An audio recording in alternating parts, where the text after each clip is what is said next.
terpenuhi dan terbukti secara sah dan meyakinkan menurut hukum, maka dakwaan lainnya tidak perlu dibuktikan lagi. 3. Kesimpulan. Berdasarkan uraian di atas, perbuatan terdakwa memenuhi unsur-unsur tindak pidana yang didakwakan dan pada diri dan perbuatan terdakwa tidak ditemukan alasan pembenar ataupun pemaaf yang dapat menghapus sifat melawan hukum serta kesalahan terdakwa sehingga terdakwa dapat diminta pertanggungjawaban pidana dan tindak pidana. Bahwa berdasarkan ketentuan pasal 340 KUHP, maka terdakwa dapat dijatuhi pidana sebelum lanjut sampai pada tuntutan pidana atas diri terdakwa berkenan dengan kami mengemukakan hal-hal yang kami jadikan pertimbangan dalam membayangkan tuntutan pidana, yaitu keadaan yang memberatkan.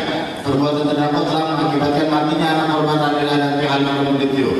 Perbuatan terdakwa dilakukan secara sadis dan tidak manusiawi terhadap anak korban Radel dan terdakwa tidak mengakui dan tidak menyesali perbuatan yang dilakukan kepadanya. Terdakwa berbelit-belit dalam memberikan keterangan di persidangan. Perbuatan terdakwa telah menimbulkan penderitaan yang mendalam dan berkepanjangan bagi keluarga korban. Keadaan meringankan, tidak ada keadaan yang meringankan. Tuntutan, berdasarkan uraian yang dimaksud, kami bertemu dan berkaitan dengan memperhatikan ketentuan undang-undang yang bersangkutan untuk dan harus terbukti secara sah dan meyakinkan bersalah melakukan tindak pidana dengan sengaja dan rencana terlebih dahulu merampas nyawa orang lain sebagaimana dalam dakwaan pertama primer pasal 340 KUHP. 2. Menjatuhkan pidana terhadap terdakwa Yuli Arvandi dengan pidana mati.